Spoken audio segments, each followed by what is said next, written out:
Catriona, pour ceux qui ne vous connaissent pas, ce qui m'étonnerait, vous êtes double médaillée d'or olympique, cumulant plusieurs championnats mondiaux, plusieurs championnats de monde de sprint pour le Canada, le temple de la renommée des sports du Canada et après Salt Lake City, on vous a surnommé la femme la plus rapide sur ses patins, non? Oui, c'est bien ça. Vous avez eu une grande carrière. Vous avez remporté un énorme succès, mais vos efforts n'ont pas toujours été couronnés de succès. Oui, j'avais espoir d'obtenir une médaille à Lillehammer et je me suis classée 5e dans le monde, ce qui n'est pas peu dire. Et j'avais remporté des médailles aux Coupes du monde. Je m'attendais à battre mon meilleur temps de quelques secondes, surtout avec tous mes entraînements des dernières années. Alors oui, c'était très difficile de composer avec cela et ce n'était définitivement pas un grand moment. Considériez-vous cela comme un échec? Si c'est le cas, comment y avez-vous fait face? Oui. Comment j'y ai fait face? À certains égards, pas très bien. Vous réalisez soudain que votre famille vous soutiendra peu importe. Les enfants m'ont beaucoup aidé à réaliser que je serai toujours une athlète olympique. Alors on finit par oublier. Cela m'a permis de comprendre que participer aux Jeux est une grande réalisation en soi. Quel impact a eu cet échec sur votre performance à Nagano en 1998, puis à Salt Lake en 2002? Ou était-ce un facteur? Ça l'a été. Je me disais en mon fort intérieur, mon Dieu, faites que cela ne se reproduise pas. Et en même temps, je comprenais qu'il y avait de nombreuses variables hors de mon contrôle. Je n'avais pas accroché de bloc ou fait une erreur que je pouvais réparer. Mon patin s'est dérobé sous mon pied, la glace s'est brisée. Peu importe ce que c'était, ces choses-là arrivent. C'est pourquoi nous regardons les épreuves sportives, parce que rien n'est certain pour personne. Mais je crois que ça a changé ma façon de voir les choses. J'ai compris que les gens ne m'abandonneraient pas. J'en ai appris un peu plus sur moi-même et pourquoi je patinais, au lieu de n'être là que pour la médaille.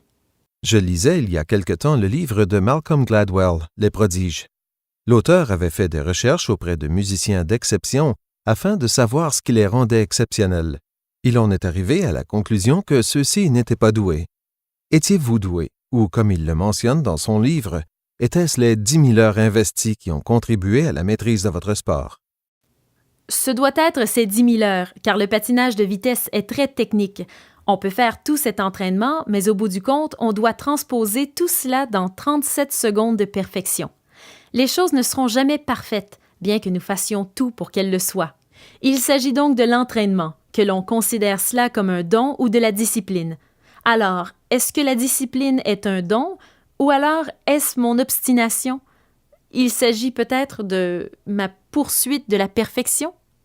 Je me demande toutefois si intuitivement, lorsque je réalise qu'une personne est meilleure que moi, je crois qu'elle a un don.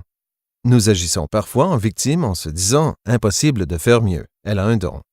Est-ce vrai ou dois-je seulement mettre plus d'efforts? Je crois que chaque personne possède un don pour quelque chose, bien que l'on aimerait mieux celui que l'on n'a pas. Parlez-moi des caractéristiques du succès. Vous avez mentionné la discipline et être une personne abstinée. S'agit-il de caractéristiques du succès ou de vos traits de caractère?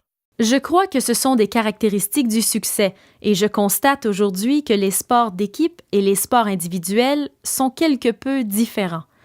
Des athlètes féminines de hockey ont déjà dit que l'on pouvait se permettre d'avoir de mauvaises journées au sein d'une équipe.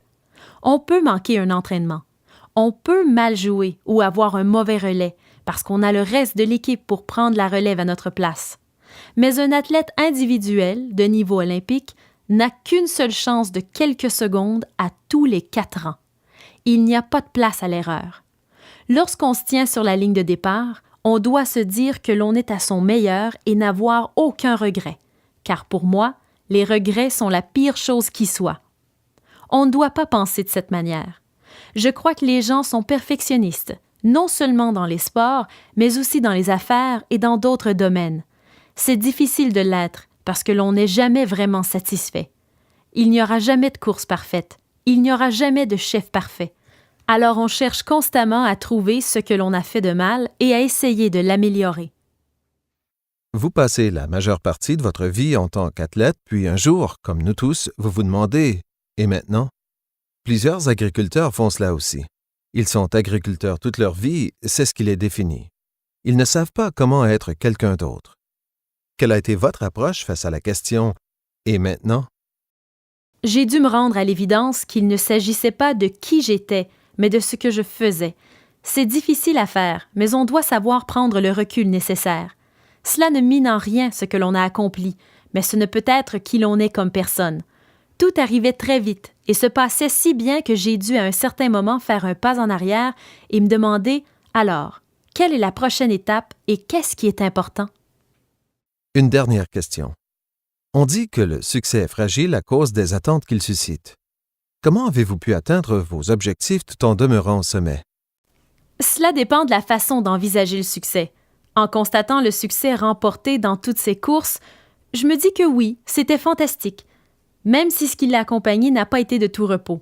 C'était merveilleux, j'ai eu de belles opportunités. Mais c'est difficile parce que les gens s'attendent à ce que vous réussissiez tout et que tout soit parfait. Quand ils réalisent que vous n'êtes pas parfait, vous commencez à le comprendre également. Alors, comment envisager le succès?